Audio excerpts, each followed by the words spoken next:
Shalom, selamat pagi anak-anak kami semuanya. Bagaimana kabar kalian pada pagi hari ini? Bu berharap semuanya dalam keadaan sehat ya.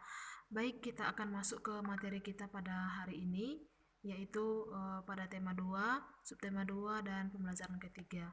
Oke, sebelum kita masuk ke slide pertama, kalian harus berdoa dulu ya. Oke, berdoa selesai, kita masuk ke penyakit pada organ pernapasan. Organ pernapasan manusia dapat terserang penyakit, terdapat beberapa penyebab yang berasal dari dalam tubuh maupun luar tubuh. Kali ini kita akan membahas beberapa penyakit pada sistem pernapasan seperti asma, flu, bronkitis, tonsilitis, dan pneumonia. Nah, kita masuk ke yang pertama, asma. Asma adalah penyumbatan saluran pernapasan yang disebabkan oleh debu, udara dingin, alergi terhadap makanan tertentu, atau kelelahan. Nah, adapun gejala pada penyakit asma yaitu dada terasa sesak, batuk, dan napas terasa berat. Nah, ini dia penggambaran saluran napas normal dan saluran napas saat serangan asma. Ya, seperti ini dia anak-anak kami boleh melihat. Nah, adapun cara pengobatan asma dapat dilakukan dengan memberikan inhaler. Nah, alat tersebut berfungsi untuk memasukkan obat ke dalam saluran pernapasan secara langsung dengan cara dihisap melalui mulut. Nah, seperti itu cara mengatasi penyakit asma ini tadi. Nah, kita masuk ke yang bagian kedua yaitu flu. Flu adalah gangguan pada organ pernapasan yang disebabkan oleh virus. Gejala pada penyakit flu seperti sakit kepala, kemampuan penciuman berkurang, ya, hidung tersumbat oleh lendir, badan terasa letih, dan nafsu makan berkurang. Ya, nah adapun pengobatan flu dapat dilakukan dengan minum obat sesuai resep dokter atau mengonsumsi makanan bergizi. Nah, yang kita masuk yang ketiga yaitu bronkitis. Bronkitis adalah infeksi atau peradangan saluran bronkus yang biasanya disebabkan oleh virus. Gejala penyakitnya seperti batuk berdahak, demam, dan sesak napas. Nah, adapun pengobatannya dapat dilakukan dengan minum obat sesuai resep dokter, istirahat yang cukup, serta mengonsumsi makanan yang sehat dan bergizi. Oke, kita masuk ke yang keempat yaitu tonsilitis.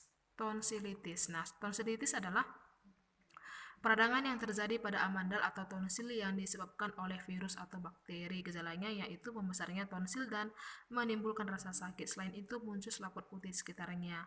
Tonsil ini sama dengan penyakit amandel ya yang terjadi dalam mulut kita. Nah, seperti ini dia gambarnya. Kalau yang normal itu tidak ada pembengkakan. Kalau yang terkena amandel atau tonsilitis dia akan membengkak seperti yang di sebelah kanan ini atau terjadi peradangan ya berwarna merah.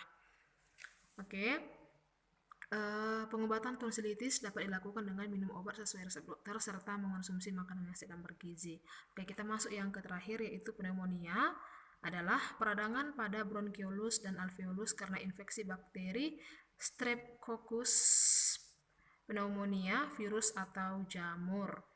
Nah, gejalanya seperti batuk berdahak, batuk dengan dahak berdarah, sesak napas, nyeri dada, dan demam tinggi.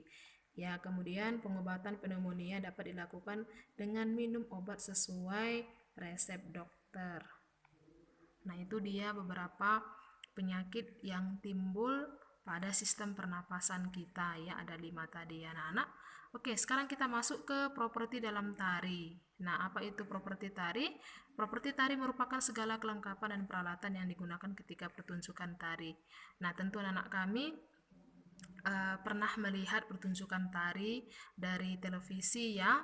Nah, properti tari itu merupakan salah satu unsur pelengkap dalam sebuah tarian. Dengan menggunakan properti, penari dapat menyampaikan ide dan makna gerakan dalam tariannya agar mudah dipahami oleh penonton.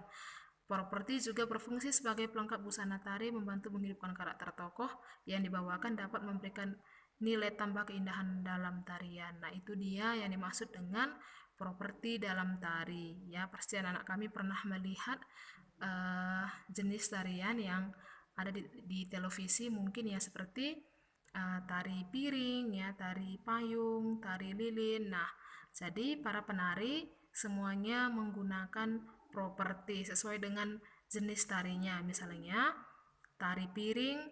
Nah, jadi propertinya atau alat yang digunakan adalah piring. Nah, seperti itu dia ya.